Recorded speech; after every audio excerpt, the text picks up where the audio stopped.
If the promotion of positive atheist culture and separation of church and state are values that you hold, please consider contributing by becoming an ACA member or visiting our product page at evolvefish.com under the Partner tab. Thank you.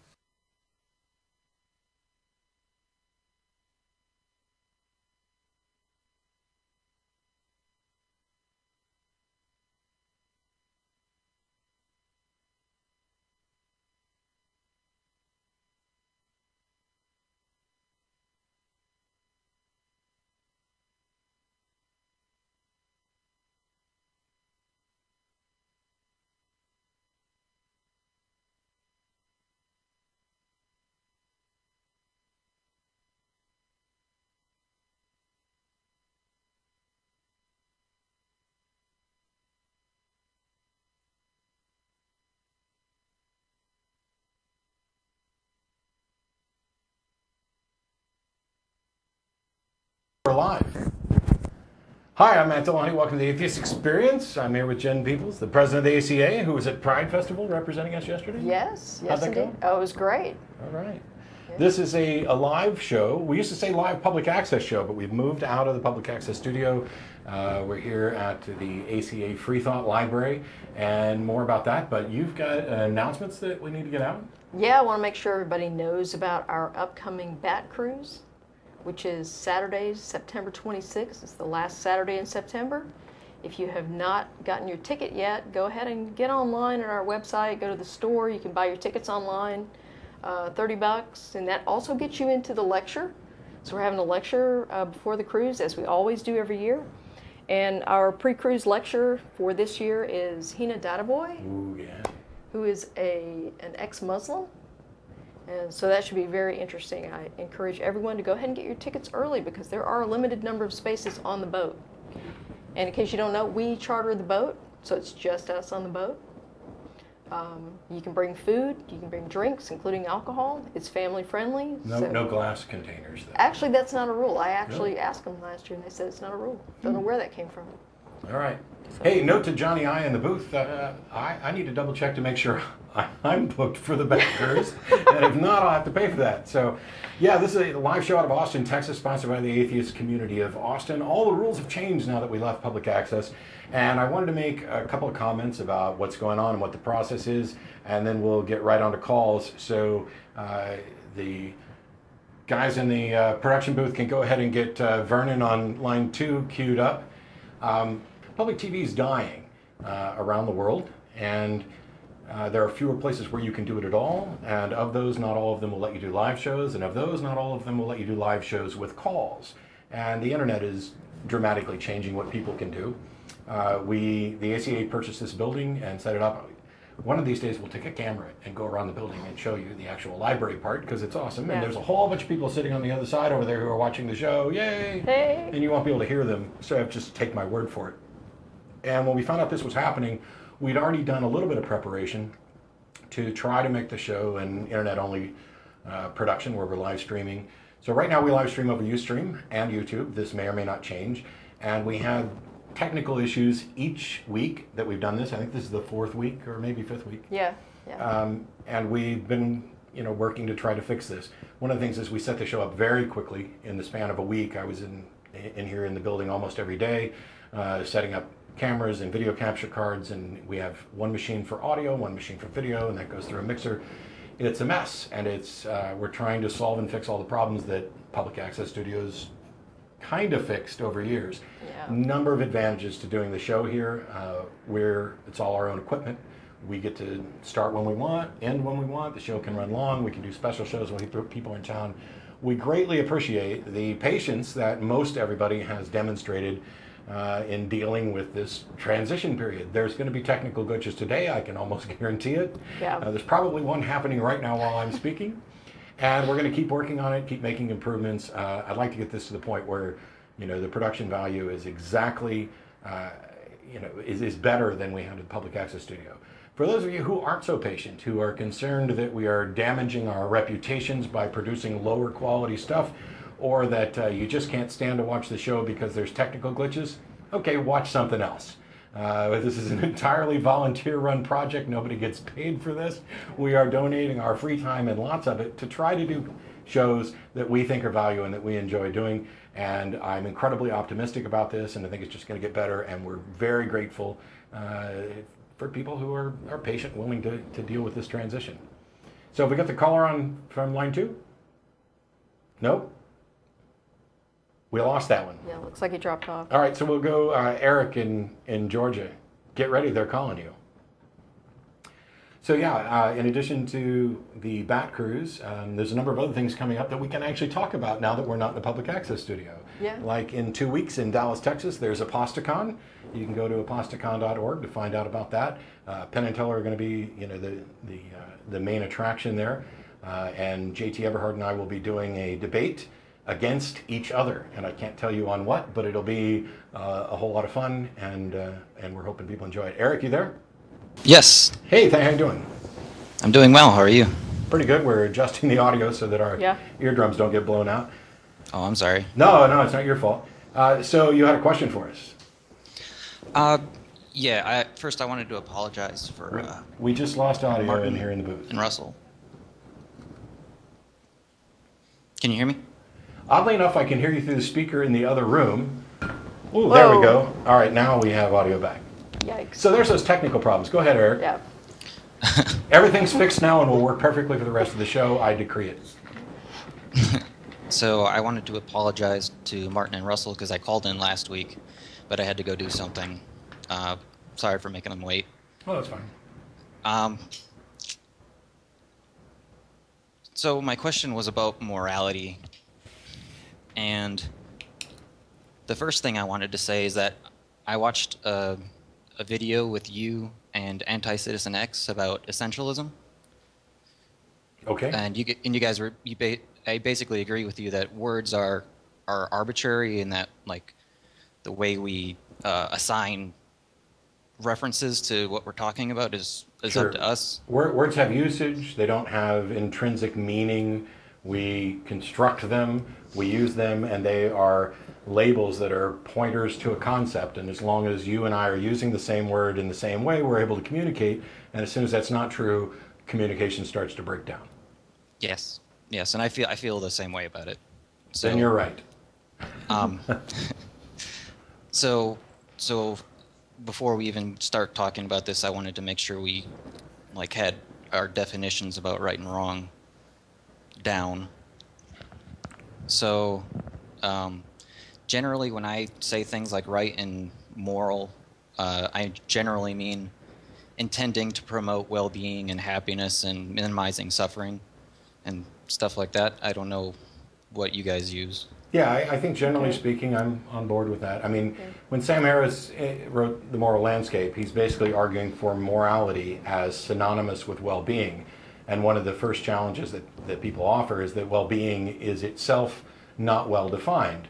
And that's true. But there's plenty of things that aren't particularly precisely defined to a point of clarity that are still useful.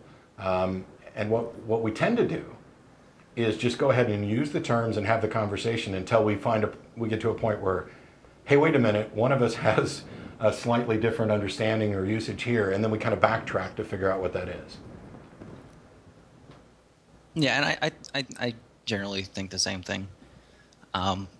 So when I use the opposite, when I use like wrong and immoral, I generally mean intending to cause unnecessary suffering, things like that. So that's what I wanted to get out of the way first before I delved into my post, because I had basically said that it isn't necessary that slavery or murder are wrong given those specific definitions. And so the example I wanted to use was I could conceive of a scenario in which no suffering happens, but a murder happens, for example. Sure. And so I'm a little... So one of the things that's going to be a problem is when you start talking about conceive of a scenario. Yes. Because while I would have taken issue with your claim that slavery isn't necessarily wrong, by saying that what I advocate for is situational ethics, that you evaluate each situation on its own. But there are a number of situations that are so similar that we kind of co-opt this and run with our gut on certain things rather than spending the time to evaluate them.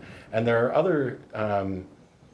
other acts for which, while you can think of a situation in which you might be able to construct a fanciful situation where it's not wrong, those situations don't really exist in reality.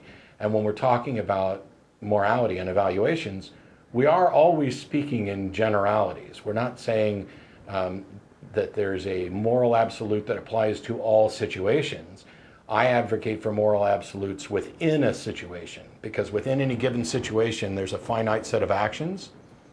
And within that situation, you can compare the results of those actions and determine that some set of one or more actions within that context represent the best possible actions, even if we don't necessarily know what they are. And that given that situation, some other set of actions represent the worst possible actions. But that's absolutes within a specific, with all the factors accounted for and the specific situation. I'm not advocating for moral absolutes that are universal and apply to all situations.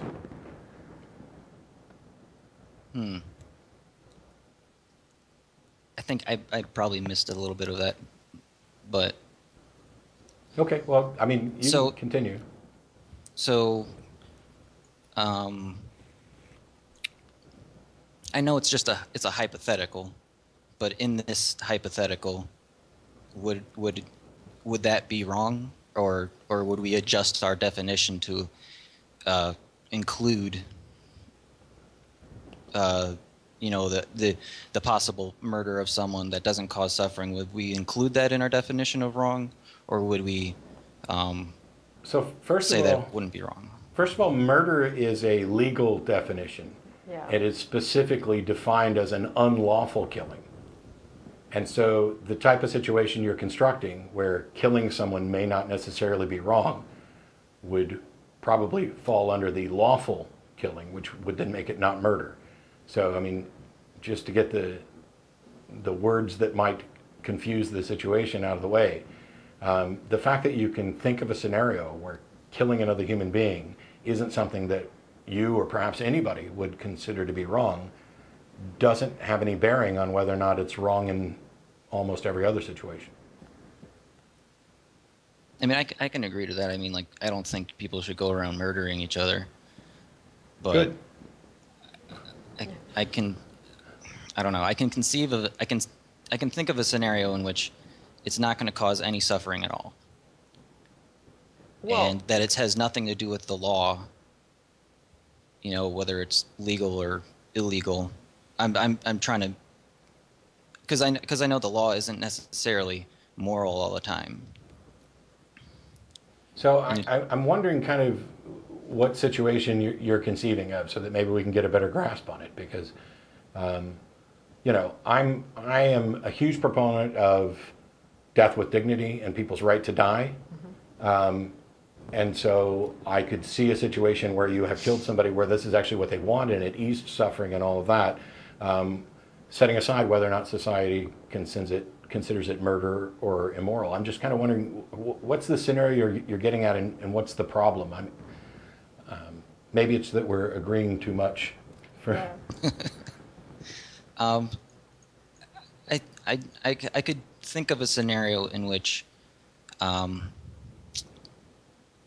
this person doesn't have any family, so their death isn't going to cause any suffering to their family, and I can conceive of their death not being the dying process not being one where it was painful. So if it was some homeless guy that had no family and you shoot him in the back of the head,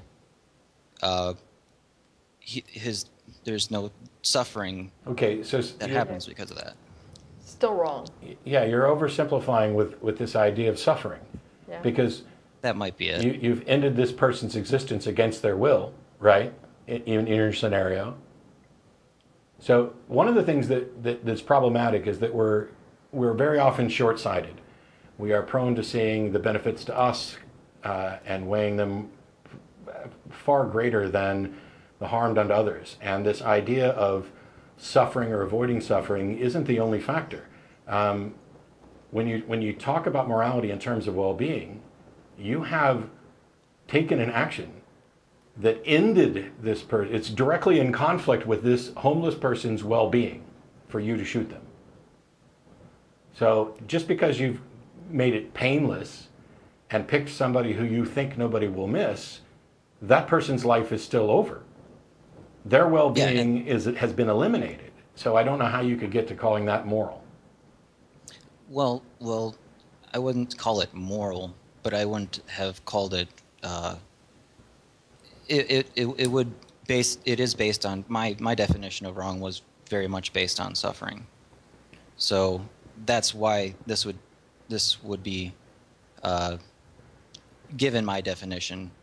Sure. So by adding in suffering and oversimplifying the negative side, it seems to me you've made a big mistake, because if you instead look at it as what actually encourages or improves well-being or maintains well-being versus what is detrimental to well-being, that's all you need. You don't need to worry about the suffering aspect, because suffering is already included in the set of things that diminish well-being. If you're suffering more, then your well-being has been diminished. And so it seems like you're picking only one component of diminishing well-being and using that as the standard for what's immoral. And I think that's a mistake, which is kind of obvious in your example. Wait, could you say that again? So I didn't get it. When evaluating the morality of something, if you begin with a foundation of well-being, you don't need to add in suffering, because if it improves or maintains well-being, then generally you would look at that as a moral action or something that's not immoral, and you would define immoral actions or wrong actions as those which diminish well-being. Whether they cause discrete suffering or not, if it diminishes well-being, then that's where we would say this is not moral or this is immoral. And so the fact that you can construct a scenario where you can't identify any suffering doesn't mean that your action changes, the valuation of your action changes. So suffering is a component of well-being, but you've got an inequity. So you're saying that things are moral if they promote well-being, and they're immoral if they cause suffering. But there are other aspects that would diminish well-being that may not include suffering.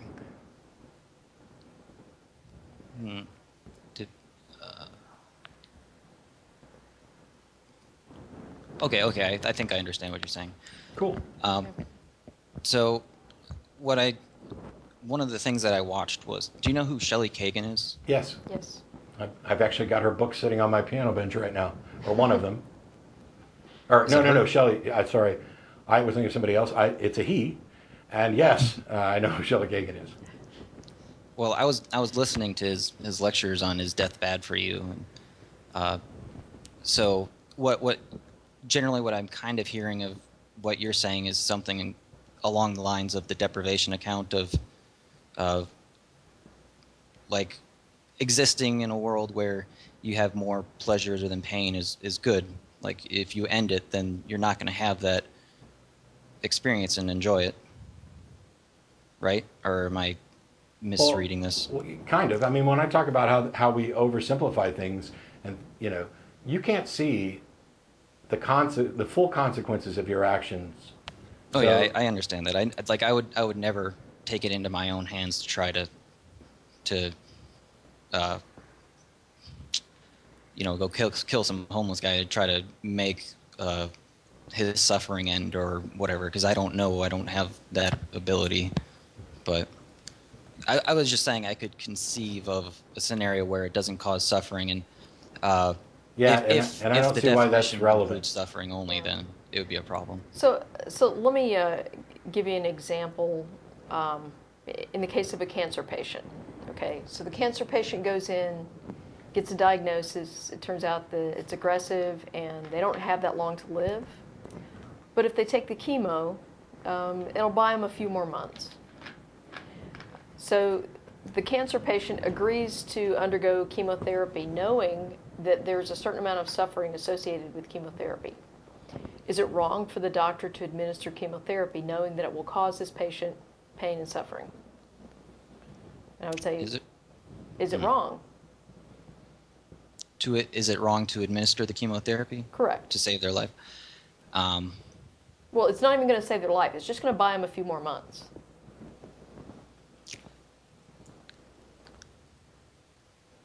Is it wrong to do that? Right. Or correct. That's the question.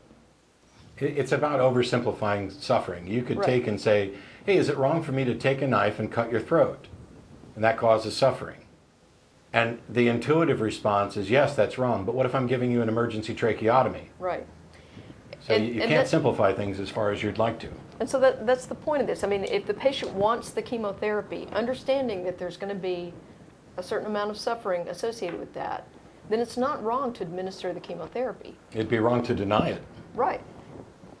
Now, let's say this same cancer patient, a year later or whatever, is on their deathbed, okay?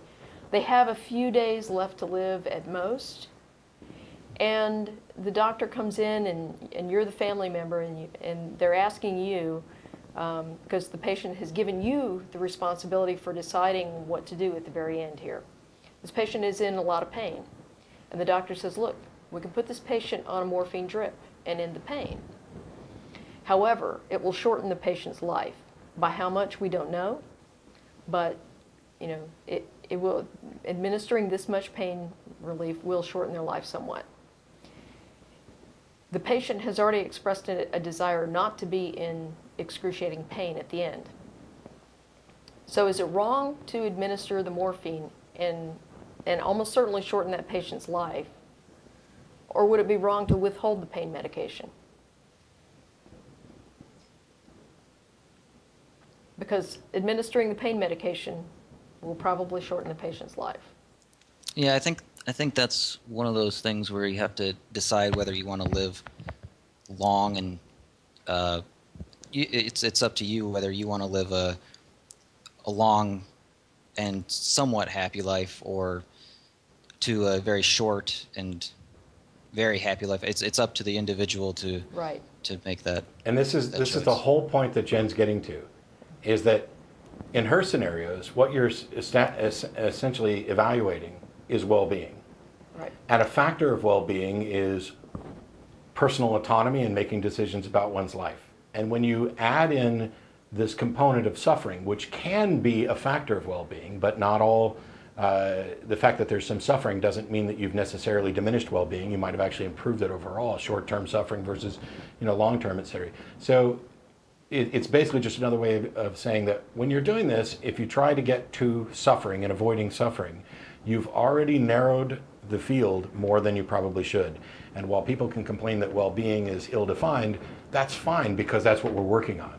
The whole process of secular morality is not only about getting better, but about getting better at getting better. And that's to gain a better understanding of how to evaluate well-being. Where does the individual's views about their well-being fit in? How do we settle the conflict between what's in in the interest of my well-being versus society's well-being? Those are all things that, there's a lot of hard work and heavy lifting to sort out. And I think that trying to simplify it, as Peter Singer and other might do with regard to suffering, is the same sort of mistake that religions are making when they're trying to simplify it, because to a Christian, morality is defined as that which is in accordance with the mind and will of God, which is a useless definition.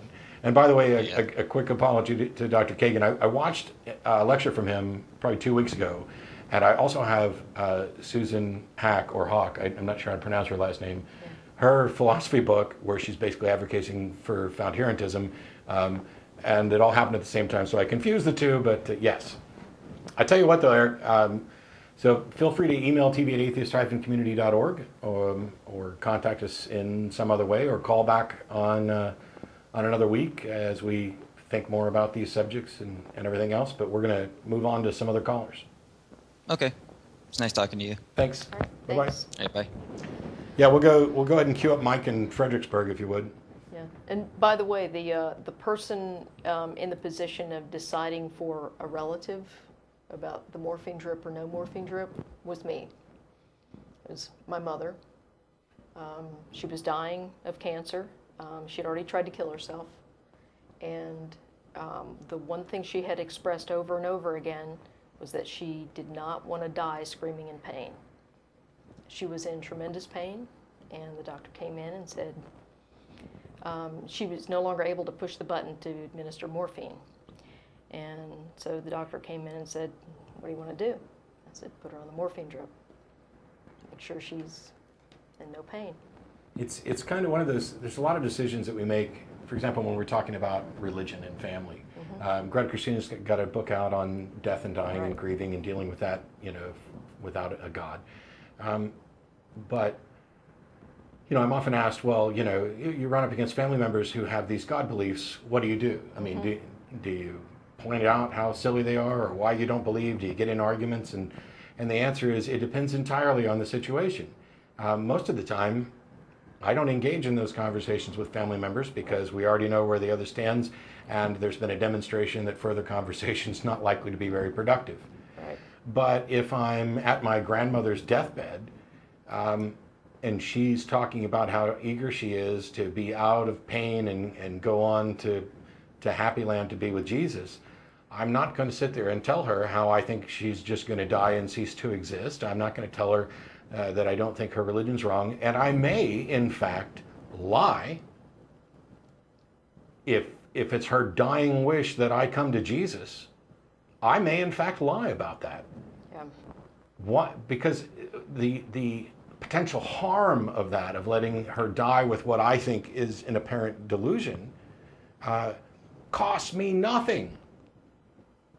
It's not like there's a film crew that's following me around and there's going to be a CNN documentary, prominent atheists accept Jesus at grandmother's deathbed.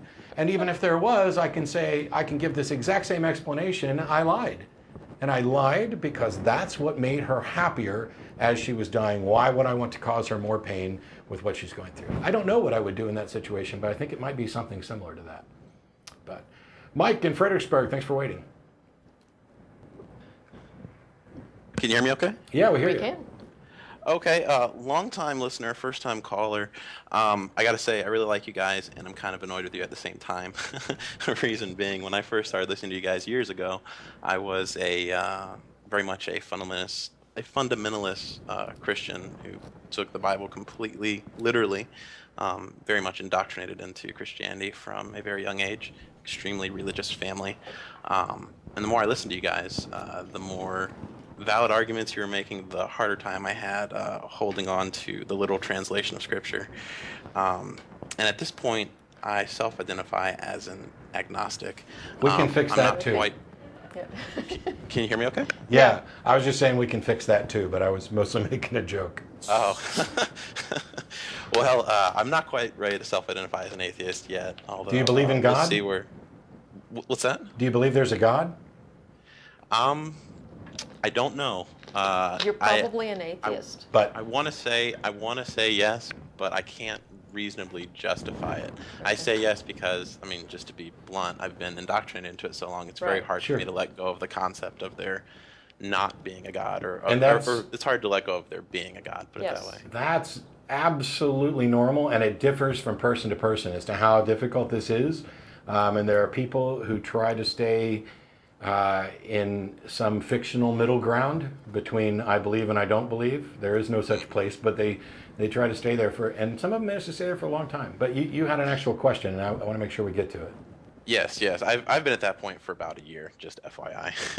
Okay. My question is, as I'm working through all these different things of do I believe, do I not believe, one argument from a Christian standpoint is that God perhaps created the earth with age. I know there's ample evidence of the earth being millions and millions of years old, and I started off not believing that years ago, but I do believe the earth is millions of years old now. And as I'm trying to work through this question, what would your viewpoint be on someone who made the argument argument of, well, perhaps God created, but he created with millions of years, i.e., if the argument was made, oh, well, God made Adam and Eve and he put them in a garden. He didn't put them in a garden with seeds and say, quick, grow some trees before you starve. He created the garden fully grown, given the idea that God can create with age. What would be your response to that? So they worship a trickster god who like plays tricks on people? Well, I wouldn't say plays tricks. I'd say, Well, that's a pretty serious trick to play on somebody, because To if create a world and make it look like it's been there for millions of years Yeah. and developed through natural processes when it didn't. yeah, because then everything else that we use for dating things, it kind of starts to fall apart. And so then how do you trust anything? How can they trust that the sun's going to rise tomorrow? But even if they were to say That's that, a good question. yeah, Yeah. that's my first kind of response to this. But even if they were to say, okay, God's got some reason for doing this that is ultimately good that we're just not aware of. Okay, Sure. so set aside this issue of the fact that I can't trust this God. What evidence do they have that this is actually what happened? That a God created the universe and then intentionally made it look old? And I ask this for a couple reasons, because there's no reason to believe something until there's sufficient evidence for it.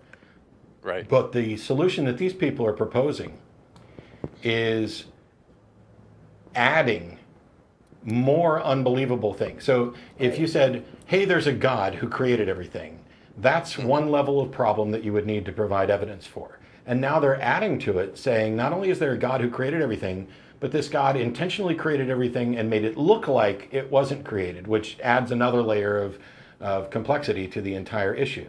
And if there's no evidence for one, then I don't see how you're going to get to the other. Right. And- Because and the isn't it- burden of proof isn't would it be on more- the creationists saying that God did create with the appearance of age. Well, if you're making a truth claim, then the burden of evidence is on you. Right. And isn't it more reasonable, though? I mean, so set aside this issue. First of all, people think that atheism is necessarily there are no gods, when really it's the rejection of theistic claims. We do not, you're selling, not you, but someone is selling the idea that there's a God who created everything, and in this case created it to look old like he didn't create it. So you're selling that, and we're not buying it. And we're not buying it because you haven't met your burden of proof, but it's worse than that, because isn't it more likely that people started with this idea that there's a creator God, and when the facts of the universe conflicted with the God model that they had, they then make up an ad hoc hypothesis that attempts to keep their God and fit with the new evidence? And if this is what's happened throughout history, and this continues to happen, so the more we find out about how the universe actually works, the more they modify their God model to fit it, what's the likelihood that they're getting closer to the truth about how God works, or that they are leading the evidence towards the conclusion so they can hang on to this cherished idea that they have? I'm not quite sure how to answer that, but it seems more likely that they'd be holding on to an idea while ignoring the evidence and where logic would point. Not only that, but if you take a look at the world, how many different gods have been proposed as explanations for things in the universe? Thousands. Right. How many Thousands. of them have turned out to be the correct answer? None of them that we're aware of. None of them have turned out to be the correct answer. And so what we do know, and since these gods conflict, this culture's concept of God is incompatible with this other culture's concept of God. So they cannot both be correct, and it's possible that neither of them are correct. And so if we live in this world where we know that human beings are inventing gods out of whole cloth to serve as explanations, and then modifying the God they believe in so that it better fits new information as we discover it, isn't it just likely that this is all a product of what human beings are doing, trying to explain the unknown in the universe, and that if there was in fact a God, either it wouldn't be this trickster God that creates something and makes it look like he didn't have anything to do with it, but also this God could easily give us information and correct our misunderstandings. And how many times has that happened?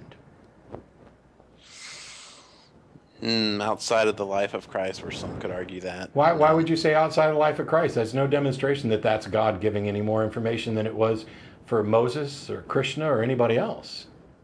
Yeah, I mean, Oh, I'm just saying a fundamentalist Christian would argue that the life of Christ is evidence of God giving us information we didn't already have. sure, and a Muslim would say that Muhammad is, and people would say Yeah. that for Krishna or Vishnu or anybody. Well, can I move on to a Sure. second thing I wanted to talk to you about? Sure. One thing that's very difficult for me because I've been indoctrinated into Christianity from such a young age is Pascal's wager, and I know you've talked about it before, and I don't want to make you cringe because I know I've heard you say in the past I don't want to talk about this anymore because you've talked about it so many times. I actually produced for my Patreon project, it was the very first video. It's about 30 to 35 minutes long. It goes into great detail about every little thing that is wrong with Pascal's wager. Okay. So, I mean, yeah, that's just one thing that I struggle with because the idea, like I realize that all the evidence points to Earth being millions of years old, and I realize that I haven't come up with solid, provable evidence to convince myself, let alone anyone else, that God is a reality. Sure. and So, it's real. what is it about Pascal's wager that you struggle with? It's the idea of if I choose to believe in God and I'm wrong, then I don't really lose anything. I've just lived a good life. But if I believe in God, How do and you I'm how do you right, know you haven't lost anything or that you've lived a good life? good by my own standards, good by my own judgment. Well, if you're living a good life by your own standards, why is God relevant? Shouldn't it be good by God's standards if you're believing in God? Yeah, yeah. Okay. Yeah, and I would make the argument if I try to live my life in according to the morals that God has laid out in Scripture, if there is a God, So, and I live relatively which close to Scripture? that. What's that? Which scripture? We'll just take one that is very common. Do unto others. No. Like I mean, oh, okay. So you're going to go with like The golden rule. cherry picking a single verse from the Christian New Testament to believe in that God. What if you die and it turns out the Muslims were right? Then I'm in Muslim hell or whatever they call it. Yeah, sure. Yeah. What if the Jains were right, or the Scientologists, or the Jews, or any of them? How do you Then make a decision about which God to worship? That's it. That's a difficult question. I'm just saying for myself, I was born into Christianity and indoctrinated into it by my family and everyone around me. So that's what is. But if you're going to use Pascal's wager, which is basically this idea of it's better for me to believe than to not believe, that's only true if you pick the right God and worship him in the right way. No, it's true. It's So true. what happens if you actually picked the right God but do it wrong? Like, do you think you can fool a God? No. So If there is you're- one, then if no. you're not actually convinced that God exists and you're just saying, I better believe in him just in case, do you think that gods are going to fall for that? Well, it's the fear of hell for me. So should you then work to seek the best heaven or avoid the worst hell? I mean, set aside Christianity. What if there's some religion that has a worse hell than Christianity? Isn't that the one you should believe to avoid their hell? Not if I believe Christianity and Christianity says that other one's false. I mean, but you're right. There's no good mechanism to determine which religion would be true. Right. It's So just isn't the for best thing myself, to do just living to in America? Isn't growing the up in a, isn't the Go best ahead. thing to do in that situation when there's no mechanism to tell the difference about which one's more likely true, to simply say, I don't have enough information and I don't see the possibility of finding enough information to determine which of these is actually true, if any of them. And so instead, I'm going to live an honest life, acknowledge that I don't know. I'm going to try to live right. And if there's some being I find myself facing in an afterlife, then either that being will recognize that I lived honestly and good and reward me for that, or if they decide to punish me because I wasn't genuflecting and on my knees as a sycophant, living the type of life that they wanted, and they punish me, then they're a moral thug who I had no business worshiping in the first place. yeah, and it's just easier said than done when your entire family thinks one way and everyone around you thinks one way. And if you were to Sure. come out and say, I don't believe and here's why, then your social circles crumble and, your relationships with family and people that you love and hold dear crumble or could crumble, because it's what they believe and that's what they brought you up as and it's what you professed for years that you believed it, and then to come out and say that. I'm just saying it's easier said than done. There's not any fault in your logic, but it's hard to do that when there's such enormous social pressure from family and loved ones. Yeah, and almost every atheist that's out about it has faced that very situation. Yeah, So- we're not telling so- you come so out. You're not alone. This is not unusual. You need an atheist community, and if there isn't one near you, start one. Yeah, and one of the things is that, when we talk about this, I'm not arguing with you with the goal of having you say, yep, I'm an atheist, and now I'm going to go tell everybody no matter what the consequences are. I'm just getting you, I'm having this discussion because you're actually talking about two different things. You're talking about, on one hand, what you find believable and don't, in which case I would say that generally speaking, you would qualify as an atheist under most normal definitions. Then you're talking about how you want to personally label yourself, and actually you're talking about a third thing, which is how you want to personally label yourself and represent yourself to family and friends. Because you call us and say that you're agnostic, you're probably not telling your family and friends that. No. Right. And we're not telling you, we're not saying, now I want as many out atheists in the world as I can, because I think that this sets up a world where it normalizes atheism, where people know that the neighbor down the street that they like is a non-believer, and this changes their perception of it. But don't come out unless you are willing to face all the potential consequences, which could mean a destruction of your social circle, financial situations. If you think your life is going to be more miserable, it could be in danger. I mean, if you're in Bangladesh and you're an atheist, they're going to kill you, as they've done a number of bloggers. If you are worried that you're going to be ostracized from your family, or that they're going to just make life miserable for you forever, you're under no obligation to come out. But that's a separate issue. If I have any goal here, it's to free people's minds. What they do with it after that is up to them.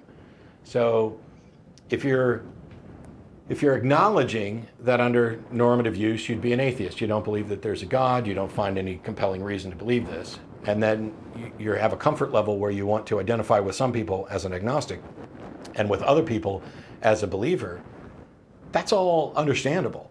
We're not saying there's no risk.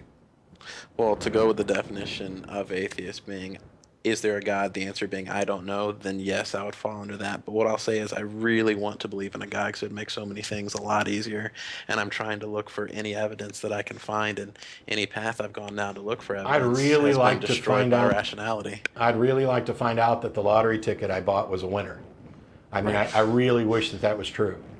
Yeah. But seeking to confirm what you want is not the way to go about life. It's not. Oh, it's true.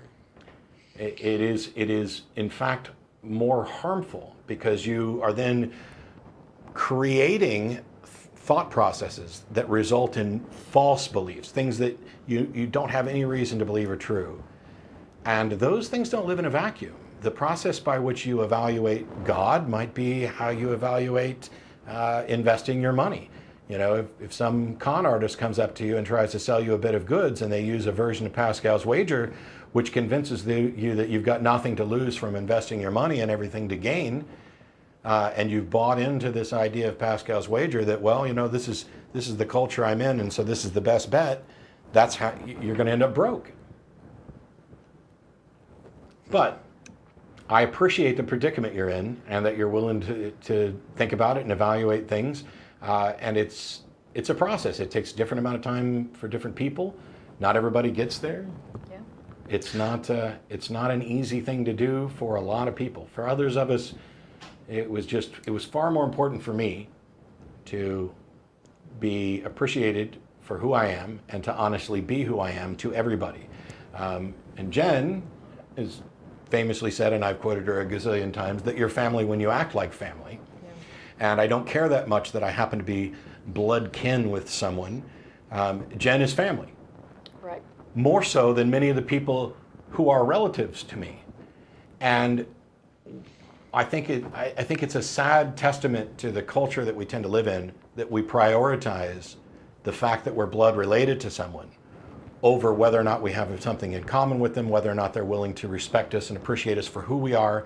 Because if I have relatives who only want to care about me so long as I go to their church and believe their things, then they don't care about me. They care about a fictional construct of me that lives in their head. And I'm not going to be that person. But I could be if I valued that more than being honest about who I am, and if I was more concerned about the potential consequences. And that's up to each individual to figure out on their own. Oh, with my family, religion and family love, they go hand in hand. Like I can't see them easily separating the two. Like it's such a core part of who they are. It kind of makes me, as you touched on, a little frightened of what would happen if I were to tell them, I just wasn't sure I believed in any of it. I will say but this. Hey, oh, go ahead. Because I already talked a little bit about Greta's new book.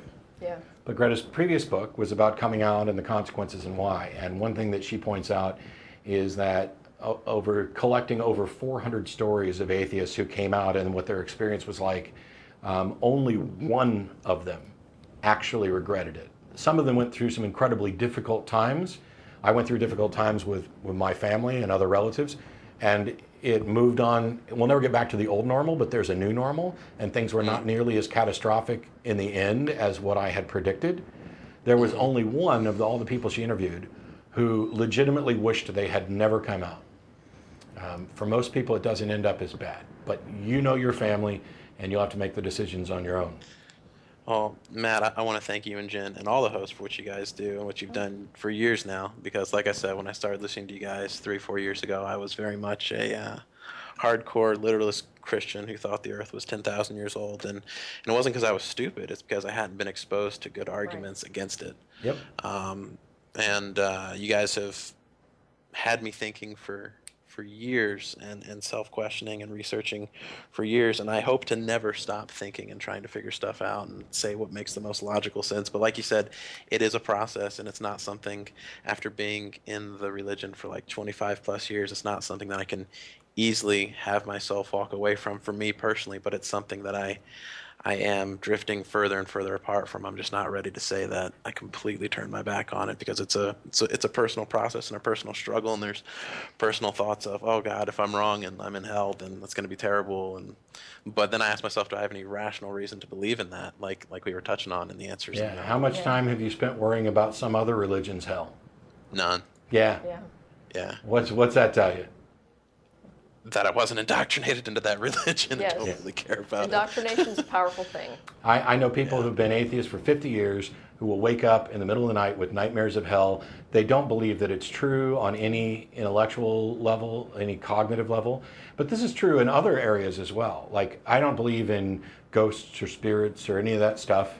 And I can assess it rationally and skeptically.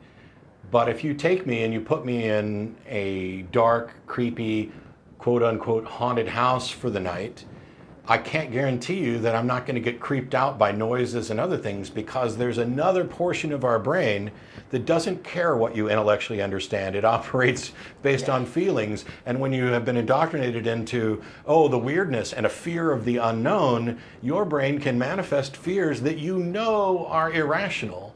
And yet you are somewhat powerless to really come to grips with. And it takes work to get to the point where you say, okay, I don't believe this, I'm either making stuff up.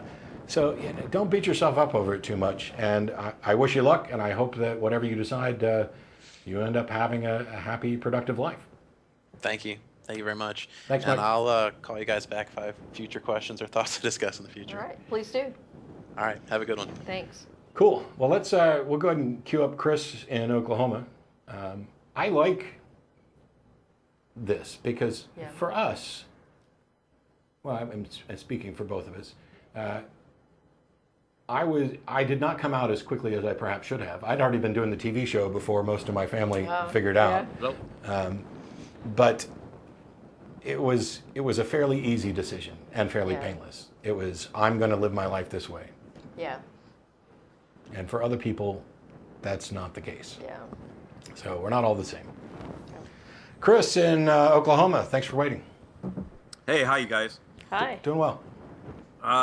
Yeah, I want to, first of all, I appreciate y'all having this format, because most of the time when you're getting exposed to like Darwinism or, naturalistic materialism, it's usually from a one-way medium, like a museum or a Discovery Channel or something like that, or a magazine, or, so you can't talk back or ask questions. So I appreciate you guys doing this. Oh, thanks. Okay. Yeah, my question is like what you brought this up in one of the past shows about doubting Thomas, and I thought that was really good observations about that passage in the Bible where doubting Thomas, he wants to see the holes in the hands and the holes in the side. What if like a doubting Thomas was to come up upon like a Darwinist? What do you mean by Darwinist?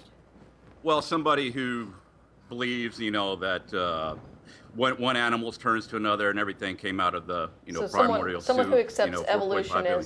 as the explanation for the diversity of life on Earth? Yeah, I mean, you guys define yourself as evolutionists. That's from what I gather from listening to y'all.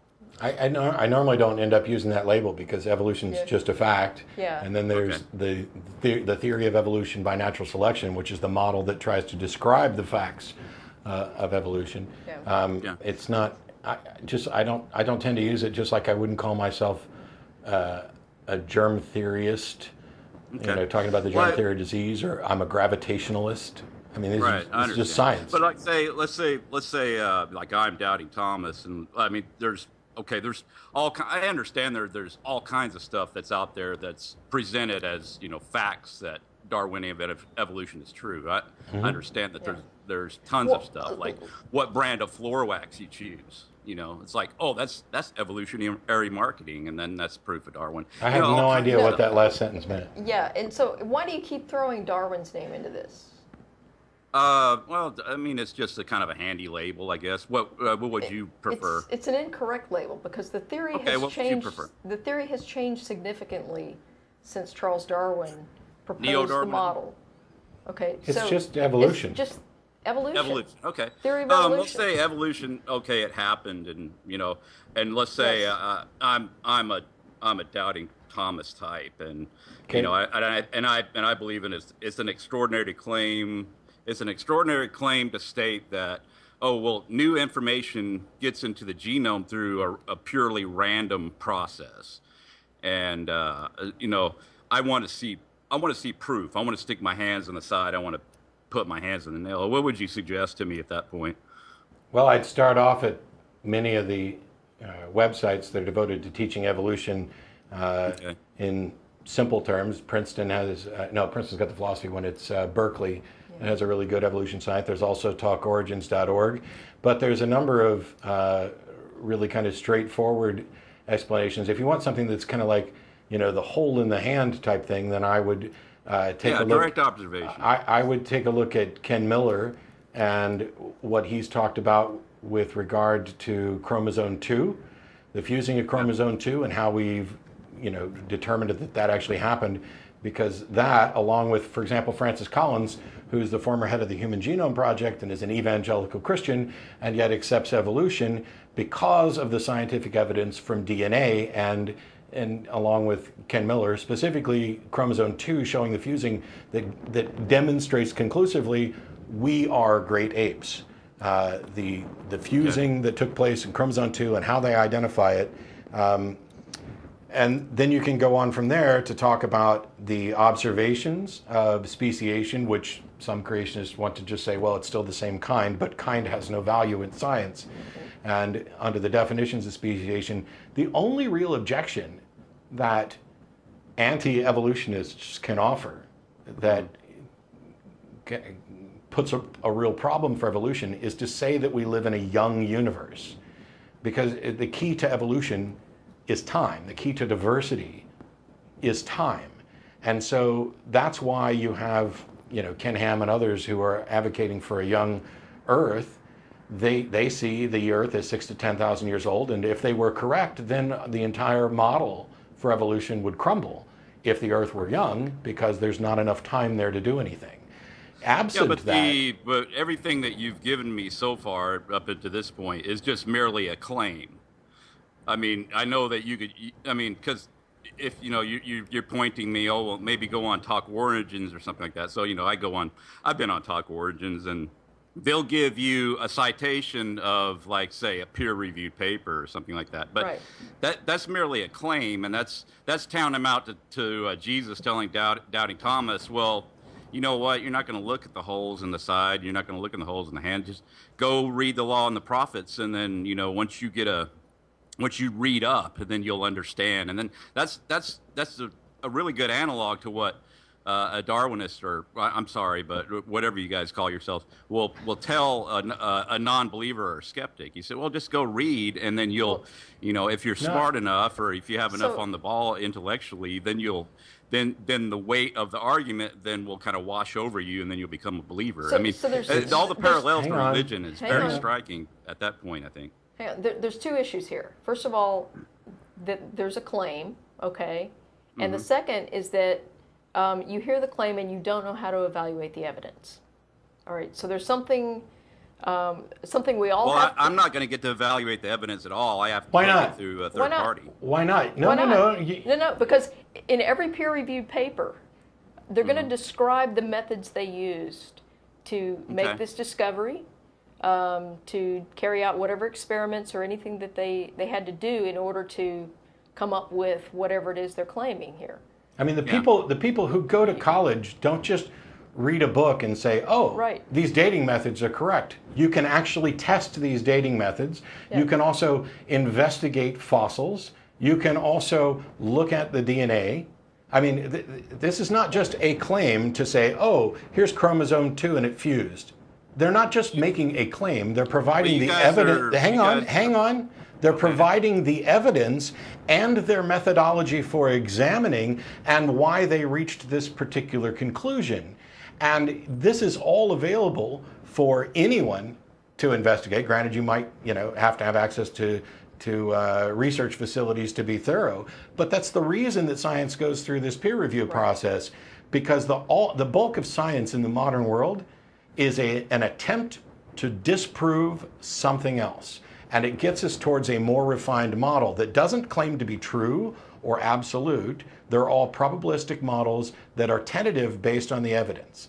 And so if what you're looking for is, why should I believe that evolution happened?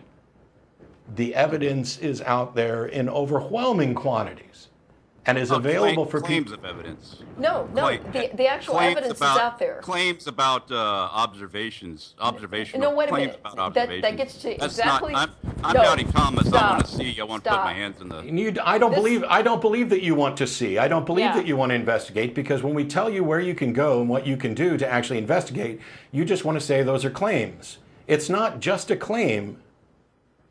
Well, it's predicated on this idea that there's this kind of standard called peer review, Yes. and, Yeah. and that is somehow like sort of tantamount to something being evidence in and of itself. No. It isn't. It's a quality. mean, it's what- a quality well, control check, even- and no one is even claiming. it's- Hey, stop! It's a quality control check. No one's claiming it's Right. perfect. Sometimes bad stuff gets through, and guess who discovers that? Other scientists who go in and they read the paper and they try to replicate the results of that paper. And if they can't replicate those results, then they come back and say, "Hey, this wasn't really true. You got to, come up with an explanation for why we got different results." And that's how science gets better, because nobody claims to have absolute truth So when we're talking about science. So let me Here's a- hang here's on, a- hang on, the, hang on. Let me ask this. But I got to respond to her. No, you don't. She- No, you don't. Here's my question. okay. You're wanting to, hey, show me the evidence so that I'm convinced that evolution is true. Let's say that this is impossible, and in fact there is no good evidence for evolution, and none of us should believe it. Okay? Let's say we live in that world, the world before modern science, the world before Darwin's model, which then moved on. What do you believe is the explanation for the diversity of life? Well, I mean, this is. I'd have to go off. We'll have to go off topic. I mean, I How wanna is it off stay topic on to talk point. about the diversity of life? No, I want to examine the claims of the the evolutionists. But We it told you where doesn't they are. matter. It doesn't. So This is a modern scientific explanation that is well documented. It's the foundations of biology. But there was a period of time where that was not the case. Well, you just got through making another claim, and that's what all of your evidence is based on, are just claims. It's like holy nobody crap, gets to, Chris! No layman gets to examine Yes, any of the yes, claims. Yes, look. you can. Scientists were all freaking laymen at some point. Yes. But none. I didn't just make another claim. I'm saying let's go back to the world before we had good reason to believe evolution, which you think is probably still now. That's fine. What's the other option? Well, the other option would be something that is not evolution, of course, but there are other options. But what I'm trying to get at here is that everything that you provided me is some sort of a claim. Oh my Like, gosh, it's Chris! not- Chris, Listen- can listen you to this. answer a I simple wanna- fucking I wanna question? Finish my point here. Chris, Can I can you finish my answer point? a simple fucking question? What is the alternative? This is. I'm not making an argument for evolution. I'm asking a question. What's the alternative? There is no other alternative. Okay. That's the Tina fallacy. That's the okay. You're putting a burden on me to prove to provide another alternative. Before No, Chris. This is what I'm trying to do. That's fallacious This is- reasoning. Chris, please shut up and let me finish, because you're making assumptions that demonstrate that you don't look it up. Look it up. You don't Tina even understand what the fallacy. fuck I'm saying, Chris. I'm saying I'm an atheist, and I'm on an atheist show. And my atheism is not in any way predicated upon the condition that evolution is true. At all. Evolution could be false. The entire model, I'm not here preaching evolution to people as if it were true. My non-belief in a God is not conditioned upon whether or not science has found an explanation for the origins of the diversity of life. Well, I mean, And so why are you calling me to talk to me about it as if it were relevant to whether or not I believe in a God? Well, I mean, you don't have to take a position that's expressly stated. A lot of it's implied by, how you conduct your, discourse. Can you answer any question? Major publisher retracts 64 scientific papers in fake peer review outbreak. That's from the Washington Post. That was just recent. Chris, exactly. That's my point. Nobody's claiming that science I'm doubting is perfect. Thomas, and then like every bit of evidence that you're going to offer me is based upon this, peer review process thing. Chris. So why should doubting Thomas, me believe any of it? Chris, why should I believe in a God? I don't care if you believe in God or not. Why should anybody believe in a God? I don't care if you believe in evolution. So why are you calling to talk to me about it? Well, but that's what I see when we started the call. I explained that to you. I said, there's all these one-way mediums that I get exposed to that I have to pay for, and that's at the barrel of a gun. Like, if I don't pay my taxes... Hang up on this jackass. Hang up on this jackass right now. Yeah. Paying for stuff at the barrel of a gun. Talk Origins is free, by the way. Yeah. Not only that, but there are peer-reviewed periodicals. Science Magazine, for example. Anything over a year old is free to access. Those are peer-reviewed papers. They describe the methodology. Anybody can replicate them. Okay, so you don't have the relevant education or experience to do it. You can get those. But it's all just claims, Jen. I know. Yeah, until you actually go out and that's why when the get your atheists, PhD and replicate the work, and then it's not just a claim anymore. That's a comforting little delusion you've constructed there, Chris. But because if you now, don't have the fucking chops to go get your PhD and actually do the work, then shut up. It's a comforting little wall that he's built up, because now when the atheists say you're just making claims and not providing evidence, he can say, well, you're doing the same thing, except that one of us is right and the other one's not. Yeah. And that's why every time I asked you about an alternative or why somebody should believe in God, oh, no, I don't care if you believe in God. Cool, well, why'd you call me to talk about evolution? Oh, it's all just claims. I'm doubting Thomas. No, you're not. Well, actually, you might be doubting Thomas, because one of the things about doubting Thomas is that he wanted to see the holes in Jesus' hand and the piercing of the side so that he could be sure that the person he was meeting was the same one as before. However, Is that sufficient evidence to justify the claim that Jesus actually rose from the dead? No. It may be sufficient evidence that you're talking about the same person, but you didn't verify that this individual died. So Doubting Thomas is a fiction invented so that people who can't see evidence will be willing to believe and think that they are more blessed for believing without evidence. And you've put yourself in a position where you're eager to believe one thing without evidence and put yourself in the position of a mock skeptic like Doubting Thomas to make claims that the bulk of science, which, by the way, I'm pretty sure that any other science that doesn't conflict with your religious beliefs, we could have had a discussion and you would have been absolutely fine about how it's just a claim about the germ theory of disease. Where's the evidence for the germ theory of disease? It's just claims, just peer-reviewed stuff. Those damn scientists, they don't know what they're doing. They have their papers retracted all the time. So there's a guy calling from Frisco, Texas to see if we have a good explanation for abiogenesis. I'll just save time and say nope. Yeah. Because that's not my field. And so far as I can tell, nobody has cracked the problem of abiogenesis, although we have a number of good ideas and possibilities of how it might have happened. We're not there yet, and we may never be because we don't have a time machine. There's a book, ironically enough, called Genesis. It's written by a guy named Robert P. Hazen, and he works on abiogenesis. So if you're interested, go get that book, and it talks about some of the more recent experiments. There's also a lot of stuff from Oro. And then you can't just write off like the Miller-Urey stuff, because while there were certainly flaws in the fact that it doesn't represent the early Earth, what it does show is possibilities. Yes. And so when people start saying that it's not possible, they're just kind of wrong. Totally possible. So on that note, I apologize. There's a bunch of people on hold that we didn't actually get to, but we did manage to get to a theistic kind of caller. A theist who wouldn't... We had a theist who would not really identify as a theist or defend theism. And we had an atheist who wouldn't identify as an atheist, but made some progress there. We're gonna keep working on stuff, and hopefully we'll get to the point where we're doing longer shows as well.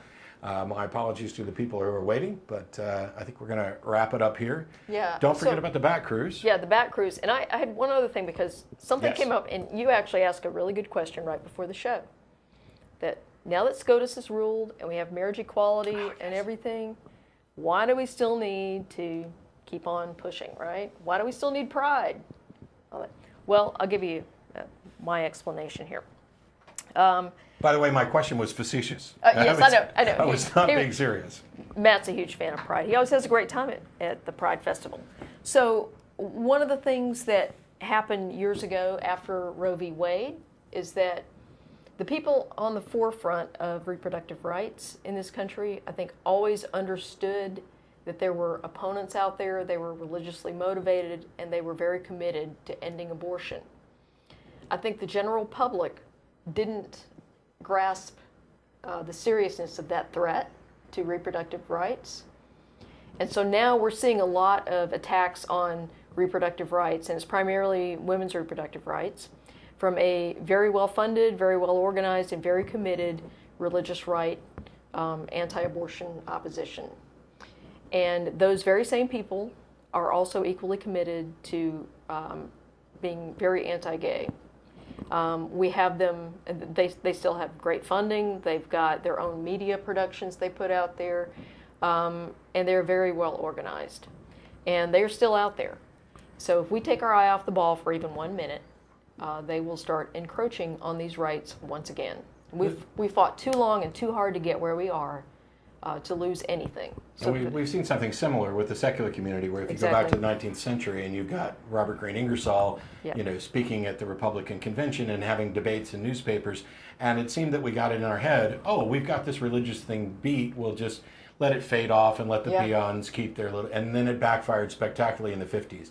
And as one closing remark before we roll the credits to our caller who wants to be Doubting Thomas with regard to evolution, you're a liar.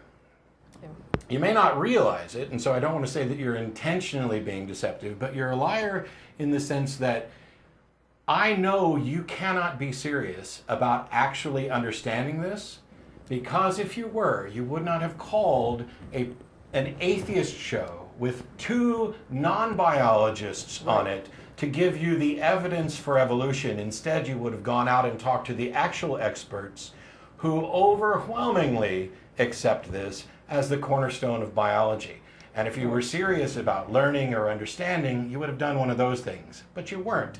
And so I found your position disingenuous, and it further was clear when you refused to actually offer up anything or have a discussion. Oh, it's just claims, it's just claims. Yes. So why don't you go talk to the people who are making those claims and ask them why they don't think it's just claims? Is there a scientific cabal that is out to ensure that the world accepts evolution? Because now you've crossed over into conspiracy theorist crap, and I just don't have time for it. So I won't be here for the next couple weeks. I'm at conventions for 3 weeks in a row. Yep. Hopefully we'll continue to make improvements on the technical issues, and the people who will be here, atheist-experience.com, will have a list of who's coming up, and we'll see you then. Bye-bye. All right. Bye.